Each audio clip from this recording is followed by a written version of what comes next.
There are over 700,000 sexual offenders in the United States alone. With all the social media these days, how can we protect ourselves and our children from these despicable predators?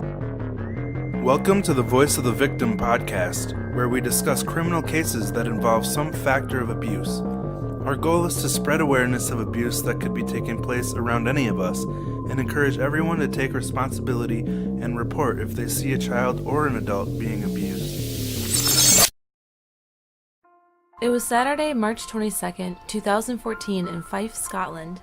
Police were notified that a young boy was dead. When they arrived at the call, they found a stroller sitting in a bedroom. When they looked inside, it broke their hearts. They found Liam, a young toddler, dead. He was in rough shape. When questioned, the mother had a shocking and sad story for how the young boy perished. He had been strangled to death by another child in the house. Welcome to the Voice of the Victim podcast. I'm Ryan. And I'm Rosie. Before we start quick, I just want to give a shout out. The Generation Y meetup was awesome. Had a lot of fun listening to them answer questions and interacting with other listeners. Wish we could have stayed a little later, but I got up at like 4:30 that morning and went to work, and I was really tired by the time it was over. So Yeah, it was really cool. Got to meet the guys. And but tomorrow we're leaving for our 5th anniversary trip to Seattle. Woohoo! My voice is leaving. Yeah, Rosie's voice is very, very raspy right now. She's got a cold, and to put a cherry on top of that, we're recording 2 episodes in one night because we're going on a trip. So hopefully your voice can hold up for this. Mm-hmm. All right, well, we're talking about Liam Fee. He's from Fife, Scotland. So, when you think of a 2-year-old boy, what comes to mind? Mischief, curiosity, energy, innocence. Toddlers thrive on love and nurture, being able to run, play, and learn. Liam Fee was just 2 years old when he died. His mother, Rachel, and her partner, Nyomi, claimed that another boy that lived in the same house had killed him. They said Liam was strangled by this older brother, who continually tried to sexually abuse him. Now, the investigators, when they started to dig into this, they got a different story from the post-mortem examination. Investigators found that what killed Liam was not asphyxiation, but a blow to the chest that was so severe it ruptured this little boy's heart. They knew that a child could not have had this kind of strength. The blows to his abdomen were similar to car crash victims after a severe blunt force trauma. Liam also had a broken thigh and arm when he was found dead in his stroller. In total, he had over 30 wounds on his little body. Who could murder a 2-year-old baby boy? A being so innocent who has absolutely no way to run or fight for himself. Well, this case was quite emotional for me, at least, because this little boy reminds me of my 2.5-year-old brother who passed away. So we got I got pretty tied up in it and really wanted to talk about it because of how traumatic this must have been for the other boys that lived in the household, and also how this was considered Scotland's worst child abuse case, and I've never heard of it in America. Yeah. Real quick before we get any further into it, you should go to our Instagram page so you can see this little boy, because when you see his pictures, and he looked like such a happy little boy. Yeah. And fun. He's so skinny, but he's got a smile that, kids, they're like rubber balls. They just bounce right back and they make the best of what they have. So yeah, it will really make you melt for him. Yeah.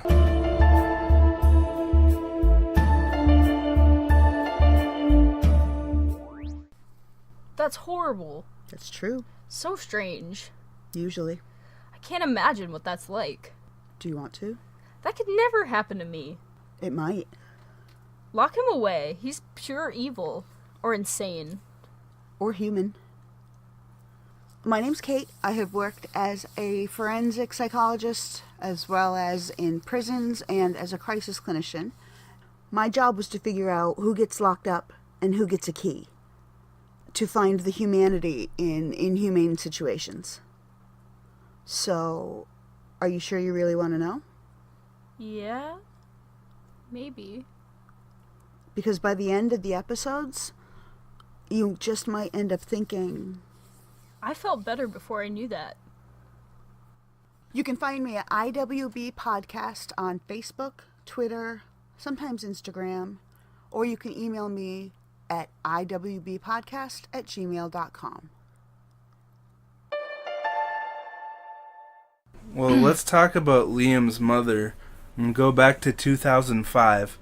Liam's mom, Rachel Trelfa, met Joseph Johnson back in 2005, and they ended up moving in together in Tyne and Wear, which is in the UK. On August 12, 2011, Liam was born, but 4 months later, in December, Rachel decided to leave Joseph and move all the way up to Scotland to be with Nyomi Fee. Seems like she might have had a little fling going on while she was with Joseph, but it's hard to say. Right.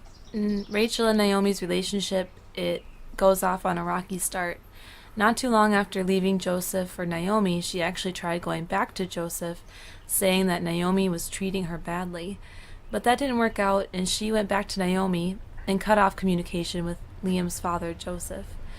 In June of 2012, Naomi and Rachel became legal civil partners, and Rachel legally changes her name to Rachel Fee, taking Naomi's last name.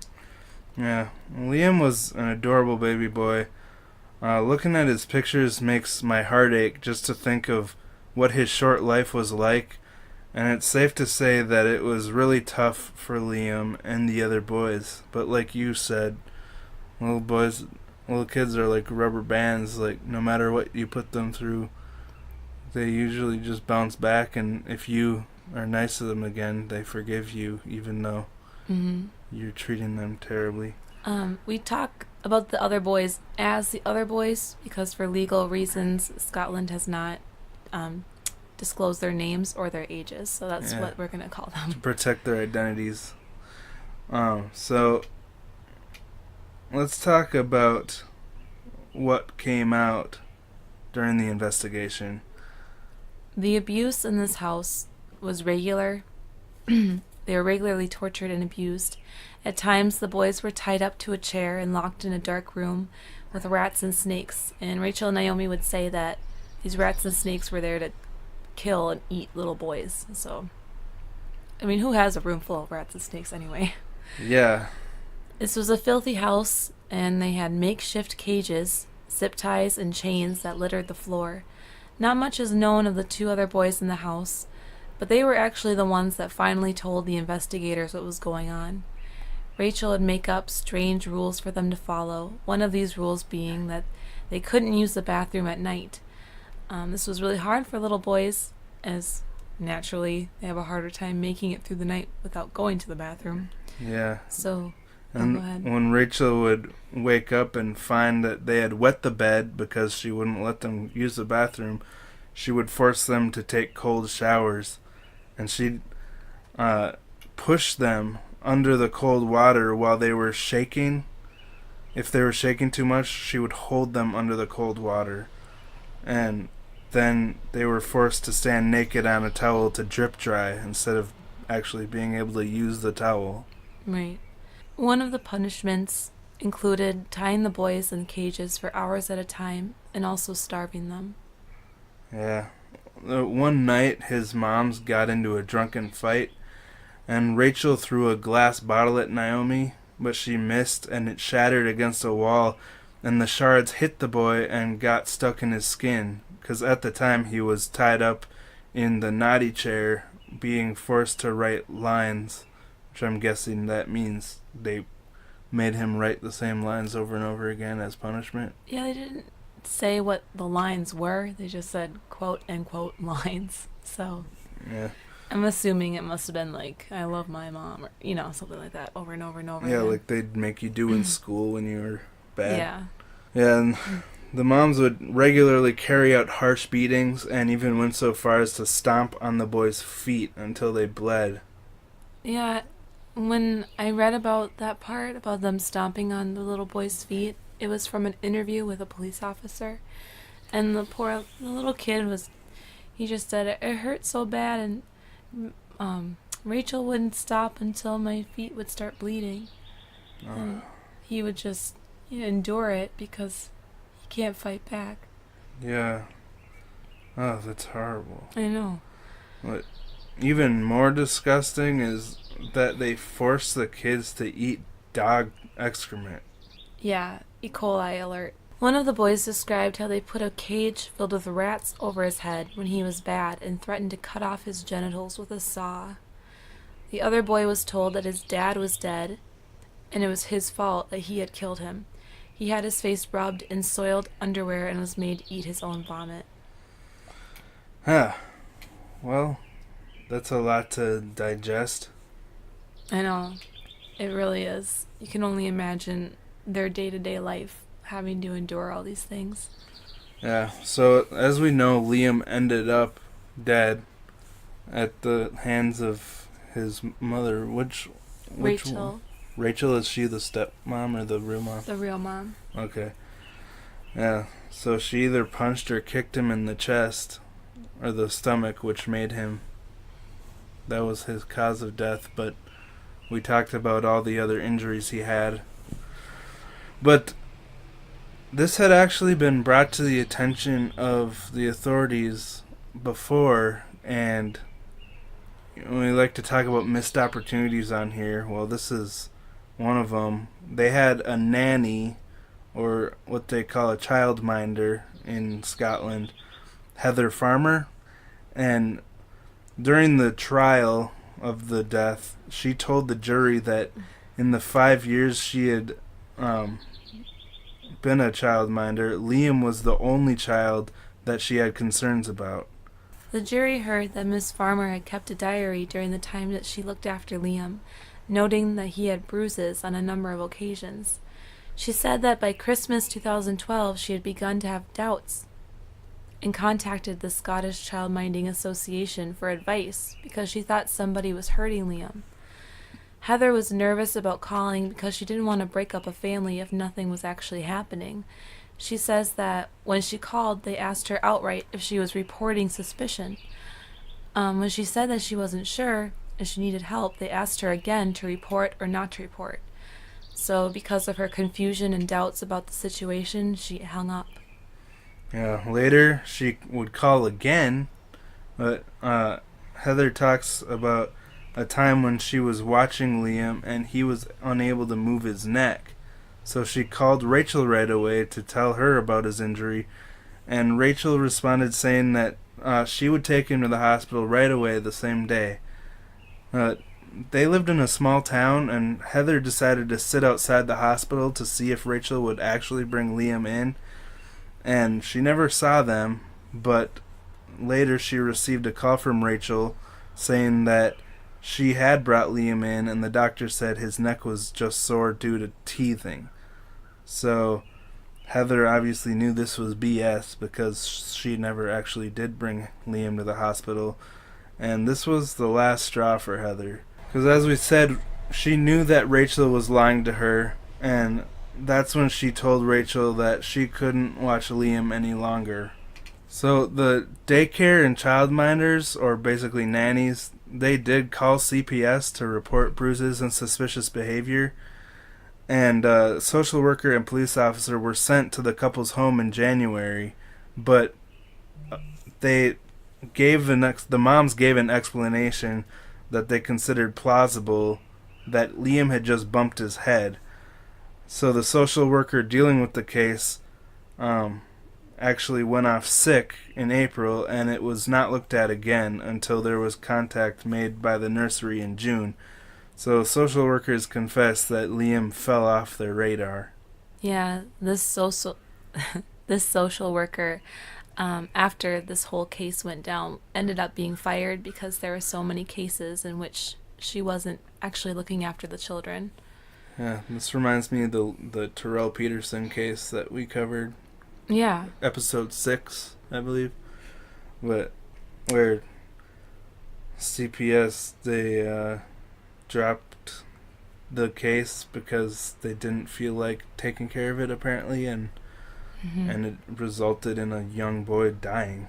So, I mean, it's almost the same thing here. Right. I have a bit of a timeline here of the night that Liam died. First, it's 7:19 p.m. when the neighbors start to hear shouting and hysterical crying from the flat. Historical? Oh my gosh. Hysterical crying from the flat. Starting at 7:36 p.m., Rachel starts to call her mother Janice, but the calls are later deleted from her phone before she gives it to the police. And they must have matched up the phone records with the phone itself and realized that she made 3 calls at 7:36, 7:42, and 7:44, and none of them were in her phone, but they were all on the call records. So She'll continually deny calling her mom. yeah, suspicious. That's the thing, is that we'll get into this later, but she never takes responsibility for this. Right. So, again, 7:19 is when the neighbors hear this crazy crying and shouting. And then at 7:57, they finally call 911, or 999 in Scotland. Yeah. 8:03, the ambulance arrives, and they notify that Liam has postpartum staining and stiffening, suggesting that he hadn't just died. Yeah, at this point they realized that he had been dead for a while. And then at 8:50, Rachel's mother receives another call from her daughter and claims that this is when she first told her that Liam had died. One of the 2 boys living there with Liam, I'm guessing either his stepbrother or his brother, said they remember hearing screaming and shouting that Liam's dead. And they also remember the 2 women trying to dismantle the makeshift cage and panicking. Obviously trying to get rid of evidence before they call the police. Mm-hmm. And he describes how Nyomi forced the other youngster to hit him in the private parts with a shoe and a tube of cream. Yeah. Hit him or hit Liam? You know? No, she was trying to make him hit the other boy who was still living because she was trying to egg on the other boy, saying, "Go, go," when he was struck. He added that during this attack, it left his private parts bleeding. He was trying to egg them on and amp up their emotions to try to get one to blame the other that he had killed. Trying to turn them against each other. Yeah, it's such a stupid plan. Anyways, the second boy said that he got the blame on the night that the police were over, saying that Rachel told him that it was his fault because he left out a Lego that Liam tripped over. How do you trip over a Lego? And it must have been a panicked, explanation she came up with on the spot. But Nyomi started shouting at the boy, "Tell these men what you've done. Tell them what you did." Nyomi and Rachel then told the young boy repeatedly that he had killed Liam. Oh my gosh. She's an adult, and how can she not only kill one of her sons, but then do this to another one of her sons? Right. Whether these kids were foster kids, step kids, or her real kids, we really don't know the situation, but still, how can you just blame this child? Yeah, trying to ruin this kid's life. So this poor kid had to tell everybody that he strangled him. Some sources even say that the moms went as far as to force the boy's fist into Liam's mouth after he died. And the boy obeyed and did what he was told. Oh. So even there it's confusing because he tells the boy that he killed him because he tripped over a Lego, but then tries to cover her tracks and says that he actually strangled Liam and forces his fist in the mouth to make it like DNA maybe, or... Yeah, it really seems like she was panicking. She kept on trying coming to- up with different plans. Yeah, which is so dumb. Like, not only is she just stone cold evil, but she's also dumb. And then I'm assuming that making the one boy hit the other boy was maybe evidence that this kid was abusing all the siblings. I don't know. Yeah, apparently. So, friends of Rachel and Nyomi said that you wouldn't have even known that Liam existed, because Liam was mostly kept with a blanket over him while he was in his stroller. And when they asked why he was covered up, the couple would reply that he gets upset when he sees other people.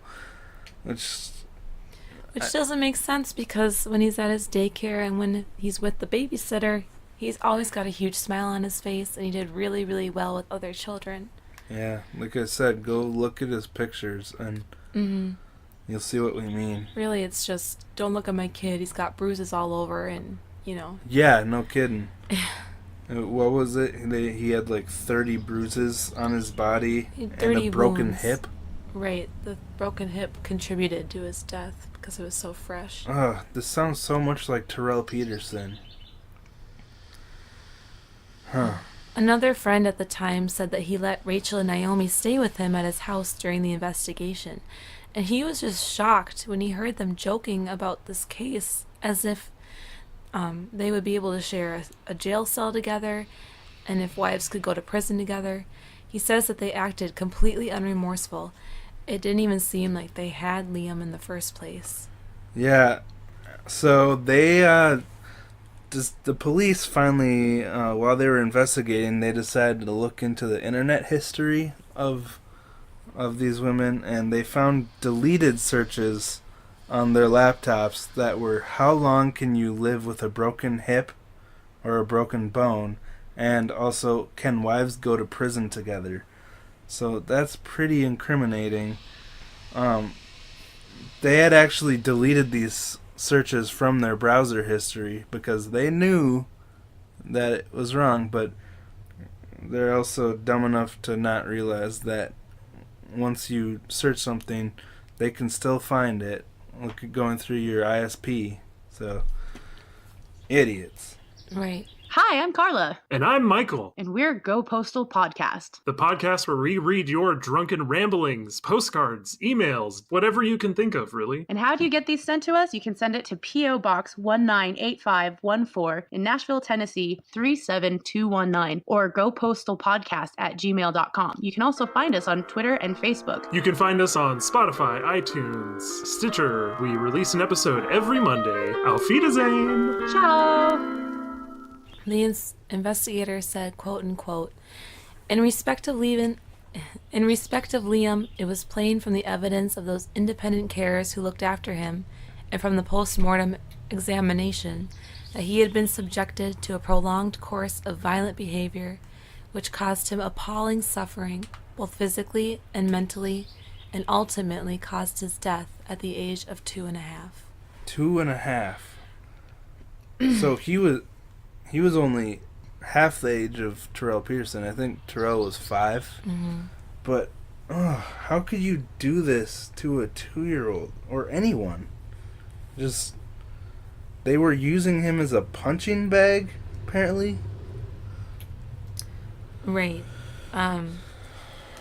Also, Rachel had admitted that she spent 3 hours looking after her horse on the day that her son had died. Wow. Completely aloof to the situation. Was that the day he died or the day they reported it? Because didn't you say there were 2 days between when he died and when they finally called the police? Mm-mm. Oh, I think I read that somewhere. Mm. That he actually sat in his stroller for 2 days before they called the police. Well, he sat in his stroller with his broken hip for 2 days. Oh, but he wasn't dead yet? They didn't know what to do about it. That's why they were searching how long can you live with a broken hip. Yeah. And this is one of those cases with so few resources and all the testimony is coming from 2 little boys, so it's really hard to get the story 100% accurate, but But the point of the story is still there, that this missed opportunity led to a little boy's death, and these people were so cold-hearted that they tried to blame it on another one of the children, and at no point during the investigation did they take any responsibility for what they had done. Yeah. Rachel said that she knew at the time that a 2-year-old could die from a broken leg if he didn't get help. But still, she decided to go see her horse, see where the horse was kept, and stay there for 3 hours doing horse stuff. I don't know. Priorities? She then got home at 6:20 p.m., and the court has heard from her partner, Nyomi, that Liam was found dead in the buggy at 7:50 p.m.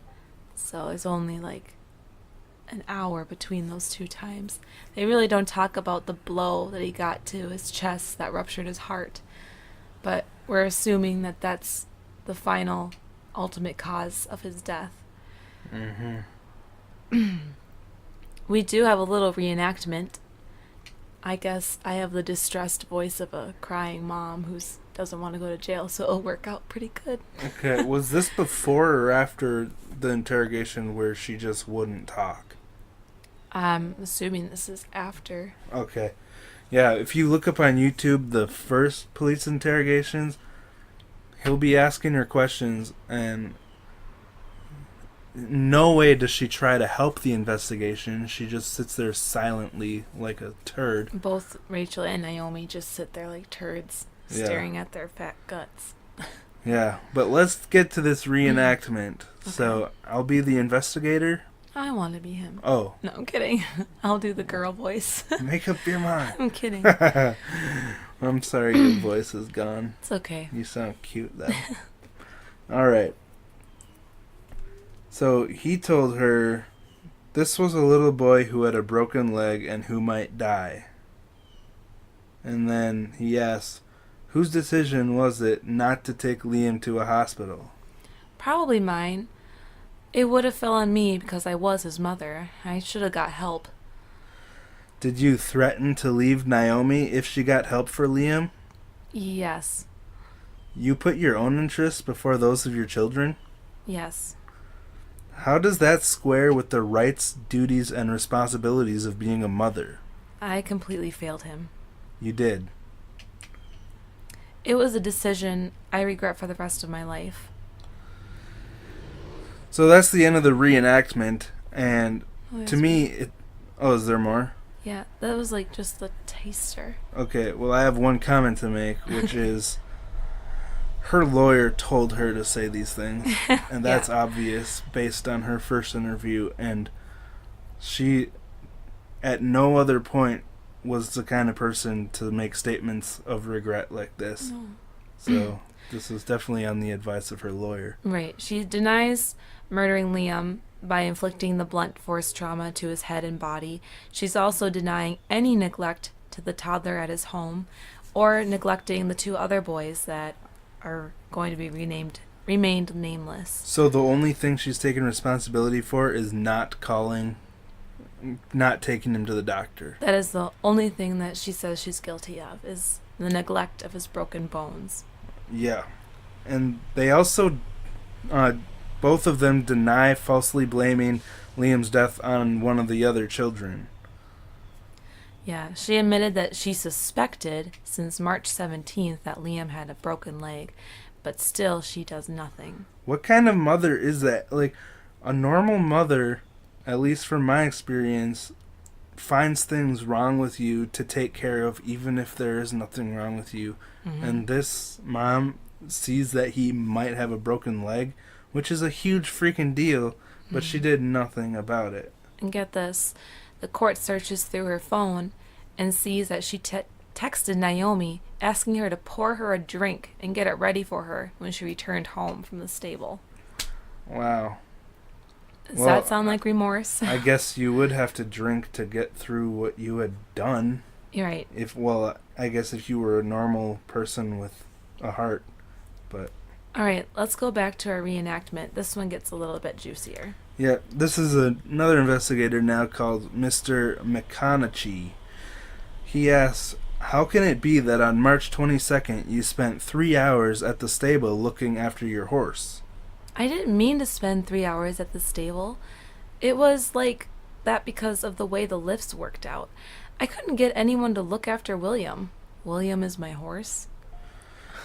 Why were you texting Nyomi about getting the drinks poured when your 2.5-year-old boy was stuck in his buggy with a broken leg?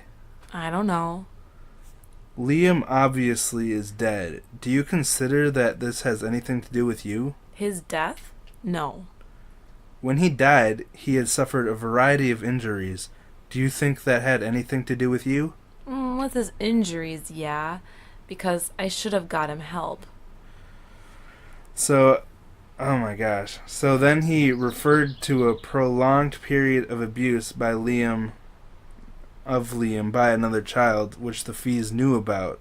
He asked Rachel what the authorities would have done if she had told him the truth about it, and she replied, Probably taken him off me. where would he be today? Alive, I guess. I'll ask again if his death had anything to do with your conduct. I should have got him help, so yes. So she said I should have gotten him help, but she completely denied ever inflicting Liam's fatal injuries. So this is sickening. Right. I mean, she must have had some real serious mental issues going on or something. I hope she does. I hope this isn't her normal day-to-day life. Yeah, either she's a sociopath or a psychopath, because that's the only way that we can make sense of that in our minds. The investigator goes on to ask about his broken leg and if she was researching the consequences of it.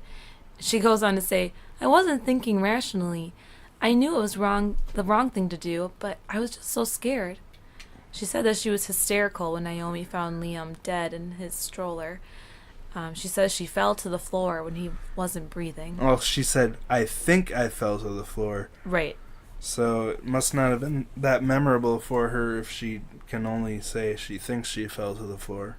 Yeah. She also told the investigator the reason why she thought the other boy had killed Liam was because when she saw him in the hallway, he looked down. And she says, quote, I knew from the look on his face that he'd done something. Wow. I didn't realize you had to look a certain way when you hear that your brother has died.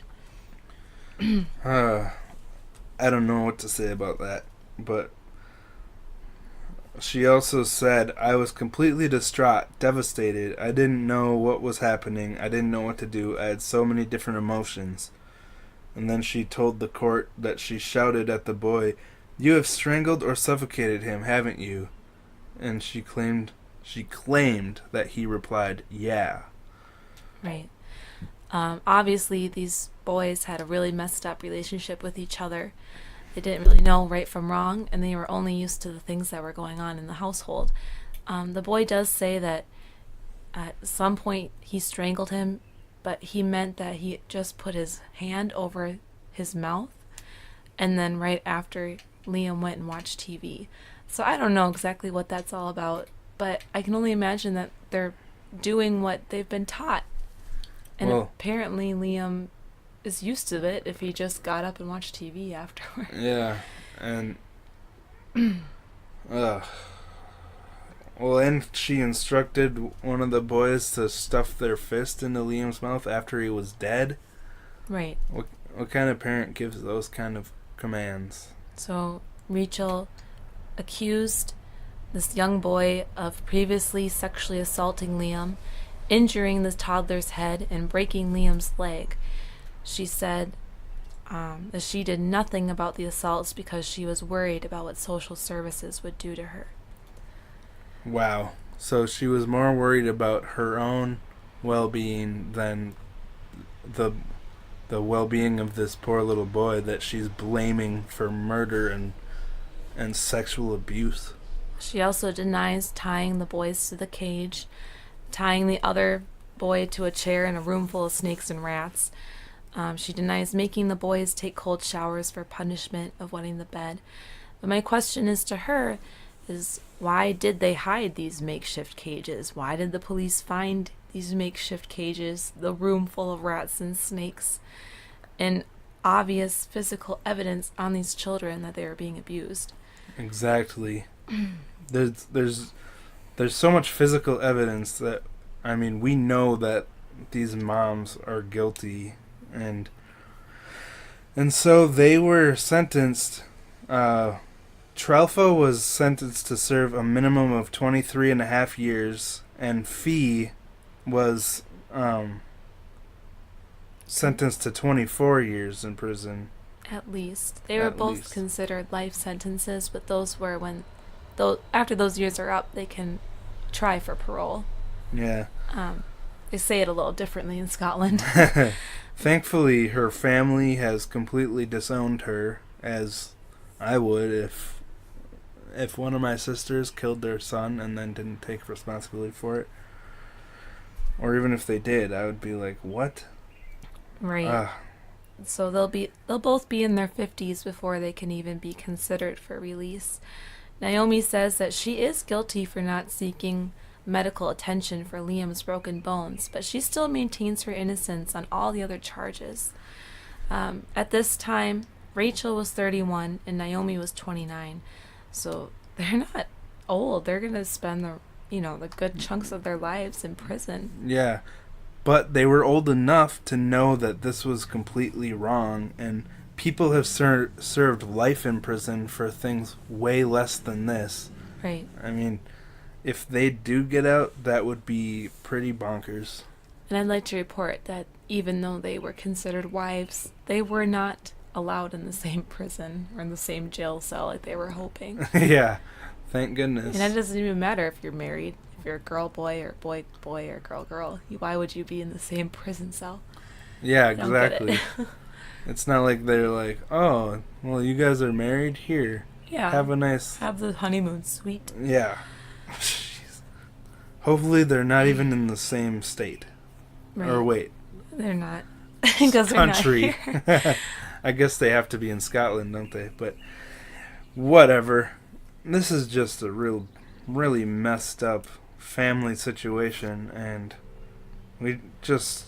our hearts go out to Liam and his siblings because they lost both their moms, which is probably for their best interests in the long run, but it's still, their moms not only blamed them, or not only murdered their brother, but she blamed them for doing it. And it's, if there was a example for the definition of despicable, this would be it. It's just, I don't even know how to phrase what I'm feeling about it. Yeah, this case definitely pulled some strings, or pulled my heartstrings. Yeah. It was a really hard one to learn about, and it was even harder because, I mean, poor Liam, he'll never get the justice he deserved because he died. Mm-hmm. Being 2.5, you only have so much that you can do for yourself. He obviously will never know the love and compassion that a 2.5-year-old should have known.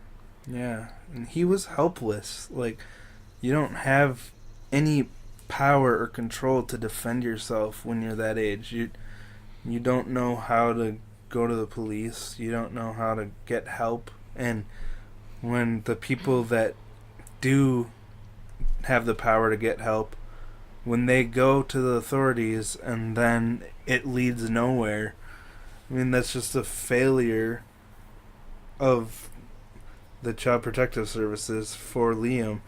But thankfully, like you said, that social worker was fired from the department after Liam's death, because it wasn't the first case that she had dropped the ball. Right. I will say, though, shame on Heather Farmer. I mean, come on. Just because, I mean, the mom was lying to her, and she was frustrated with the mom, but she should have still looked out for Liam. It makes me a little upset being a nanny myself. If I Yeah. suspected the kid being abused like that, I would never just leave them. Yeah. Well, and the thing is, the moms kept Liam so secluded from everyone else, it seemed like. If they kept him covered in a blanket when they took him out in public, and who knows how many details that Heather actually had. Yeah. But I don't know. So that's pretty much a wrap for this case. There's not much more information that we can share.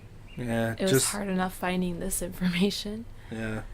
Definitely go to our Instagram and look at his pictures, because they'll just bring a whole different dimension to this story when you see his face. And Right. It kind of humanizes it. yeah, he's just such an innocent, sweet looking little boy, and he looks like, I said this before, but he looks like a combination of your two brothers combined. Like, Yeah, which is probably why I got so upset about it. Putting my own kin into the mix. yeah, it does make a difference when you see a victim that looks like you or your family. It's just like really hard hitting. Yeah.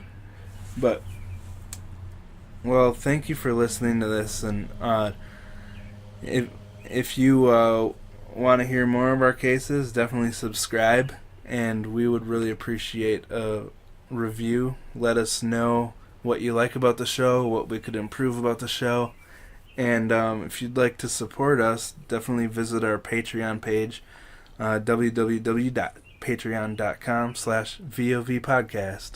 And thank you to the people who did review us, because we have 5 stars. Yeah, our iTunes reviews finally came through. I mean, Apple Podcasts. And so far, we're sitting at 5 stars, so we must be doing something right. But, yeah. Last time I checked, we only had 5 ratings, so you could be the 6th rating. And we would appreciate that so much. And if you leave a review, we'll definitely give you a shout out on the show if you want us to. Actually, I guess maybe people listening to this don't want their name out there. Who knows? You let us know. Yeah, you can email us at vovpodcast@gmail.com if you'd like us to give you a shout out after you leave us a review. And if you want to share your story on our show, we'd definitely love to hear it and consider sharing it on the show. So follow us on Instagram at VOVpodcast and Twitter at VOVpod. And yeah, we'll talk to you next week.